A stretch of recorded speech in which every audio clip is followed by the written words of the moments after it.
Which of the following statement is true about weight and mass? So எடைக்கும் நிறைக்கும் எது வந்து சரியான கூற்று அப்படின்னு கேட்டிருக்காங்க. Only mass changes on the moon. அதாவது மாஸ் என்பது எங்கேயுமே சேஞ்ச் ஆகாது. Only weight changes on the moon. ஆமா, வெயிட் வந்து சேஞ்ச் ஆகும். Neither mass nor weight changes on the moon அப்படி கிடையாது. ஏன்னா மாஸ் வந்து எங்கேயும் சேஞ்ச் ஆகுது, வெயிட் ஆனது சேஞ்ச் ஆகும். Both mass and weight changes on the மூனா மாஸ் வந்து சேஞ்ச் ஆகுது. கொஸ்டினுக்கு ஆன்சர் இதான் வரும். ஏன் அப்படின்னு சொல்லிட்டு இதுக்கு முன்னாடி நம்ம பார்த்தாச்சு.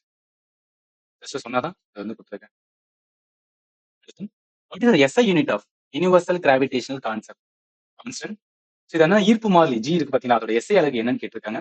இது என்னன்னா உங்களுக்கு நான் ப்ராப்பரா சொன்னேன் பாத்தீங்களா, கிராவிடேஷனல் ஃபோர்ஸ் எப்படி வந்திருக்கும், எப்படி நியூட்டன் சொன்னாரு, அதுக்கான வேல்யூ என்ன, அந்த வேல்யூ யார் சொன்னா, இதெல்லாமே நான் சொல்லியிருக்கேன்.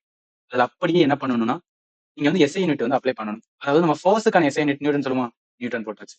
ஆர் ஆர் வந்து என்ன, ரேடியஸ். அது எதுல இருக்கும், மீட்டர்ல அளப்போம். அப்ப மீட்டர்னால எம் ஸ்கொயர். இங்க வந்து என்ன, இதுவும் நிறை தான். ஸோ அப்ப மாஸ் இருக்கும்போது என்ன வரும் அப்படின்னா, சாரி, எம் என்பது மாஸ், மாஸ் என்பது கேஜில சொல்லுவோம். அப்ப கேஜி ஸ்கொயர் வரும்.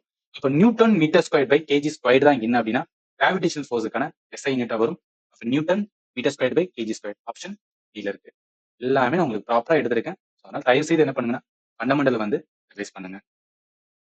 அவ்வளவுதான். இவ்வளவு கொஸ்டின் தான் இந்த டாபிக்ல இருந்து கிடைச்சது. இதன் மூலம் நான் வந்து நல்லாவும் செக் பண்ணி பார்த்துட்டேன். ஸோ எல்லாருமே வந்து இந்த டாபிக் ஃபண்டமெண்டல் லேர்ன் பண்ணும்போது அது சம்பந்தப்பட்ட எல்லா கொஸ்டினும் என்ன பண்ணியாச்சுன்னா அதுல பார்த்தாச்சு. இது வந்து போதும். டாபிக் இந்த அளவுக்கு பார்த்தாவே வந்து ரொம்ப ரொம்ப அக்யூரேட்டா இருக்கும். நீங்க ஃபண்டமெண்டல் வந்து லேர்ன் பண்ணாம இருக்கீங்க, இது இப்பதான் நான் ஸ்டார்ட் பண்ண போறேன்னா தயவு செய்து என்ன பண்ணுங்கன்னா ஃபண்டமெண்டல் வந்து கம்ப்ளீட் பண்ணுங்க. கம்ப்ளீட் ஜிகே அண்ட் மேத் மட்டும் தான் ப்ரையாரிட்டியா டீச் பண்ணிட்டு இருக்கேன். அதனால கண்டிப்பா யூஸ்ஃபுல்லா இருக்கும்.